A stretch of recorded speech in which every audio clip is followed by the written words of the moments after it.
Welcome everyone, good morning. আমি Dr.Hasan বলছিলাম। আজকে আমরা শিখব জব অ্যানালাইসিস।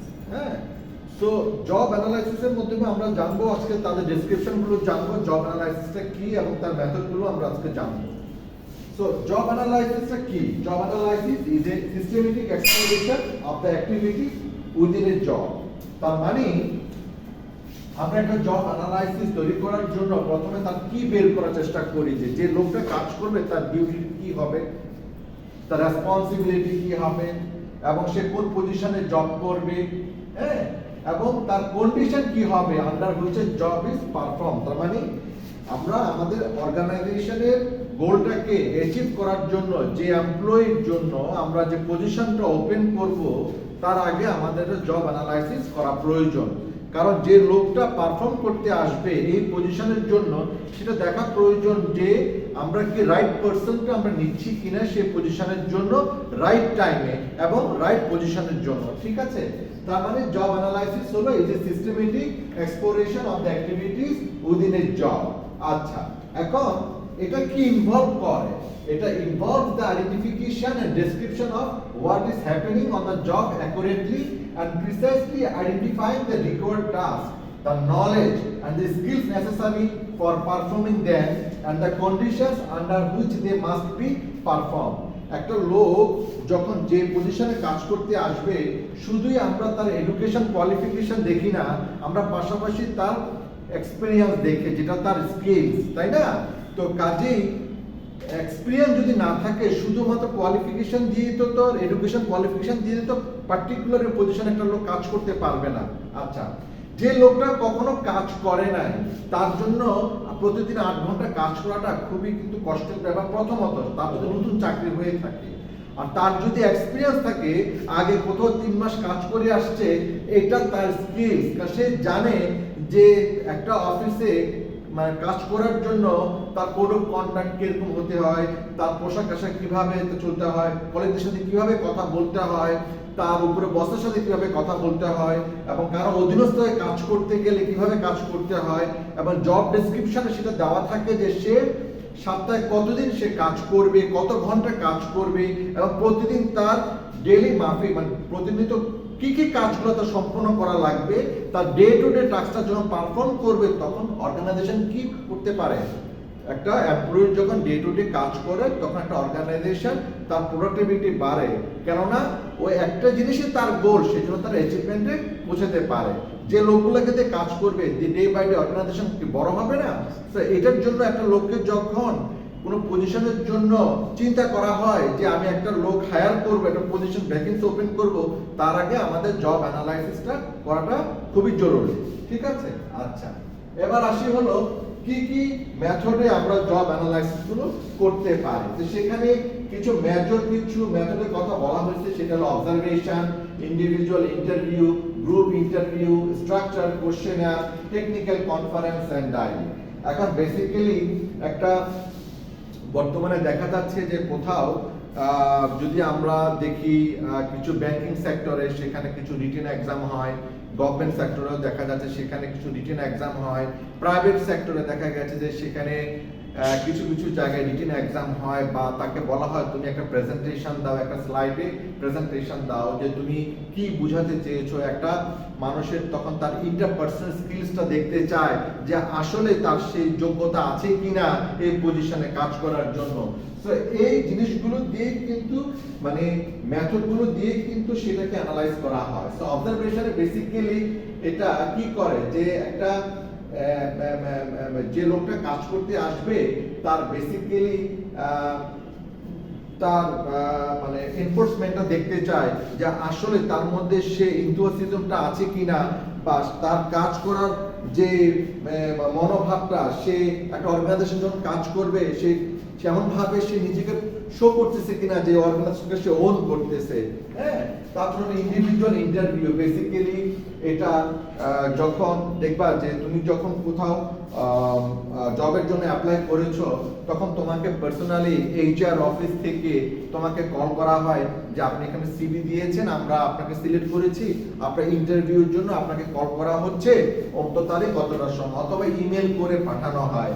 সো ওই যেটাকে বলা হয় মানে ইন্ডিভিজুয়াল ইন্টারভিউ, এবং সেখানে আসলে বেসিক্যালি কিন্তু মানে এক্সটেন্সিভলি কিন্তু ইন্টারভিউটা হয়, অনেক কিছু জিজ্ঞাসা করা হয়। প্রথমত জিজ্ঞাসা করা হয় যে আসলে সে এখন বর্তমানে কি করছে, কোথাও কাজ করছে কিনা, তার সে বর্তমানে কোথায় থাকে, সে যে পদের জন্য কাজ করছে এটা তার কমিউনিকেশন জন্য দূর হয়ে যাবে কিনা, এবং এই পজিশনের জন্য সে অ্যাপ্লাই করেছে, তার কি কি এক্সপিরিয়েন্স আছে, এবং তাকে যদি জবটা দেওয়া হয় তাহলে সে কিভাবে এই অর্গানাইজেশনকে বেনিফিট দিতে পারে। আলটিমেট একটা অর্গানাইজেশন চাই একটা এমপ্লয়ির কাছ থেকে ডে টু ডে টাস্কটা যে পারফর্ম করে শুধু তাই নয়, তার দ্বারা যেন কোম্পানির জন্য বেনিফিটেড হয়, ঠিক আছে। তারপর গ্রুপ ইন্টারভিউ হয়, সেখানে অনেকগুলো লোককে নিয়ে একসাথে করে ইন্টারভিউ দেওয়া হয়।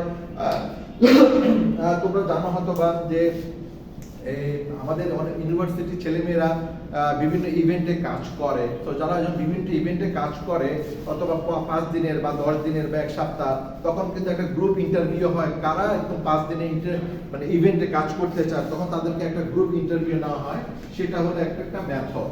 আচ্ছা, স্ট্রাকচার কোশ্চেন অ্যাকচুয়ালি বেসিক্যালি কি, যে সে যদি টেকনিক্যাল পার্সন হয়ে থাকে বা ইঞ্জিনিয়ারিং থেকে সে যদি এসে থাকে, সেখানে কিছু স্ট্রাকচার কোশ্চেন করা হয়। আসলে তার ওই ফর্মুলাগুলো সে জানে কিনা, তার নর্মগুলো জানে কিনা, বা তার টেকনিক্যাল জিনিসগুলো সে জানে কিনা, সেটার জন্য সেটা একটা স্ট্রাকচার কোশ্চেন করা হয় বা মাল্টিপল চয়েস মতো করা হয়, যে তার নলেজটাকে ইভ্যালুয়েট করার জন্য পার্টিকুলার ওই জিনিসটার উপরে সে আসলে জানে কিনা। অনেক আছে না বাংলাদেশে কম্পিউটার সায়েন্স থেকে পাশ করে আসছে, বার্ষিক কম্পিউটার ট্রাবল শুটিং জানে না, ল্যাঙ্গুয়েজটা কি সে বুঝে না, কিন্তু সে কম্পিউটার সায়েন্স পাস করে আসছে, তো সে আরেকটা জায়গায় গিয়ে সে কোথায় কাজ করবে, তাই না?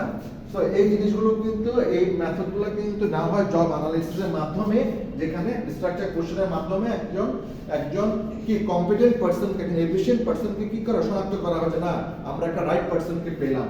তারপর technical conference with the supervisors with the extensive knowledge of the job, guide in job incumbents and record their daily activities.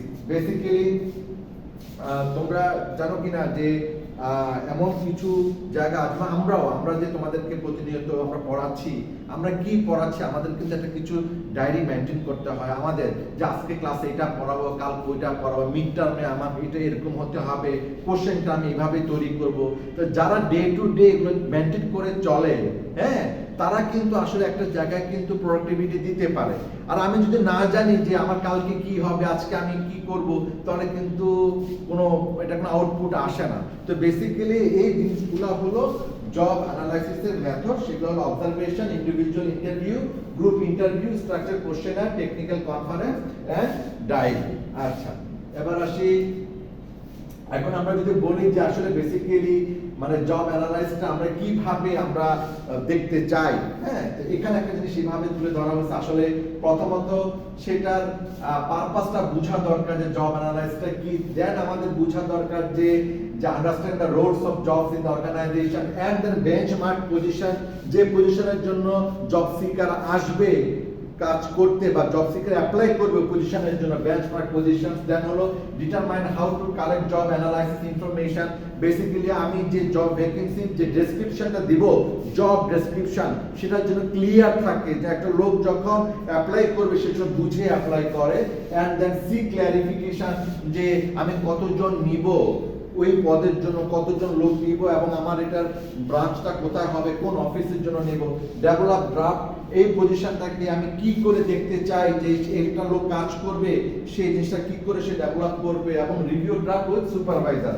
Basically আমি এই জব ডেসক্রিপশনটা বা জব ভ্যাকেন্সিটা ওপেন করার আগে দিয়ে আমার যে উপরে সুপারভাইজার আছে, আমি তাকে সেটা দেখাবো যে আমরা একটা লোককে যে পদের জন্য নিব, আমরা এইভাবে আমরা নিতে পারি, এই পজিশনের জন্য এই কোয়ালিফিকেশন থাকা দরকার, এই এক্সপেরিয়েন্স থাকা দরকার, তাকে আমি এই রেমুনারেশন দিব, হ্যাঁ, তাকে আমরা এই বেনিফিট গুলো দিব, সে আমাদেরকে এগুলো দিলে কোম্পানি বেনিফিটেড হবে। এই সমস্ত কিছু কিন্তু একটা জব অ্যানালাইসিস করে কিন্তু দেন আমরা তখন একটা কি করি, জব ভ্যাকেন্টের অ্যানাউন্সমেন্টে যাই। কথা বুঝতে পারছো? আচ্ছা, এবার আসি হলো জব ডেসক্রিপশন। এখন job description basically it's a written statement of what the job holder does, how it is done, under what conditions and why. আসলে বেসিক্যালি যে পজিশনের জন্য জবটা ওপেন করা হচ্ছে এটা অফিস কোথায়, তারপর এই পজিশনের জন্য একটা লোক কি কি কাজ করবে, কিভাবে কাজ করবে, কতক্ষণ কাজ করবে, তার রেমুনারেশন কি হবে, তার বেনিফিট কি হবে, এই জিনিসগুলোই কিন্তু জব ডেসক্রিপশনের মধ্যে থাকে। হ্যাঁ, আচ্ছা, যেমন স্যালারির কথাটা অনেকের দেওয়া থাকে না, যে নেগোশিয়েটেবল। হ্যাঁ, ডিজার্ভিং ক্যান্ডিডেট হাইলি থাকে, তারা করতে চায়। তারপর ছেলে এবং মেয়ে all are the equal opportunity, মেয়েরা যেন কাজ মানে অ্যাপ্লাই করতে পারে সেখানে ইকুয়াল অপরচুনিটি দেখায়, সেখানেও কিন্তু জব ডেসক্রিপশনে দেওয়া থাকে। সেখানে কি কি থাকে, জব টাইটেল কি, জব আইডেন্টিফিকেশনটা কি, general section includes the department, location, the job, who the person report to। আমি বলেছি না যে কাজটা সে কোথায় করবে, and the job duties, কতক্ষণ সে কাজ করবে, সপ্তাহে কত ঘন্টা কাজ করবে, job specification সেখানে দেওয়া থাকে যে the personal qualification necessary to perform the duties listed above including specific skills, education, certification and physical abilities। physical abilities বলতে কি আমরা কি বুঝি, তোমার এডুকেশন কোয়ালিফিকেশন একমাত্র তোমার এক্সপিরিয়েন্স তোমার, কিন্তু ফিজিক্যাল এবিলিটিস হলো যে তুমি উইলিংলি তুমি কাজ করতে চাও কিনা। হ্যাঁ, যে তোমাকে বলা হলো 10টায় তোমার অফিস, তুমি আসতেছো 10:30টায়, তার মানে কি তুমি লেজি শো করছো, তাই না? সো এটা দেখানো যাবে না। তোমার সেই ফিজিক্যাল এবিলিটি আছে যে তোমার 10টা অফিস হলে তোমাকে মিনিমাম 15 মিনিট আগে বা আধা ঘন্টা আগে অফিসে আসতে হবে, তাই না? আচ্ছা, তারপর হলো যে কি they are critical to describing job to candidates, guiding new hires and developing performance evaluation criteria and evaluating jobs compensation or। আচ্ছা, ফর এক্সাম্পল একটা লোককে যখন মিনিমাম মানে প্রথমে দেখা যায় প্রাইভেট সেক্টরে 6 মাসের প্রভিশনাল পিরিয়ড থাকে বা কারোর 1 বছরের প্রভিশনাল পিরিয়ড থাকে, তাকে একটা স্যালারি ধরা হয় যে প্রভিশনাল পিরিয়ডে তুমি এত পাবা, 1 বছর পরে তোমাকে আমরা পার্মানেন্ট করব, তখন তোমার স্যালারি থাকবে এত টাকা। হ্যাঁ, তো এই জিনিসটা আসলে কখন হয়, ইভালুয়েশন করে যে 1 বছরের লোকটা আমার এখানে কাজ করলো, সে আদৌ কি কোম্পানি তার দ্বারা বেনিফিট হয়েছে কিনা। সো আজকে আমরা শিখলাম কি জব অ্যানালাইসিস, তার মেথড গুলো শিখলাম এবং প্লাস তার ডেসক্রিপশন গুলো শিখলাম, যে ভেরি মাচ ইম্পর্টেন্ট। এবং আগামী ক্লাসে নতুন কোনো ভিডিওতে দেখা হবে। আসসালামু আলাইকুম।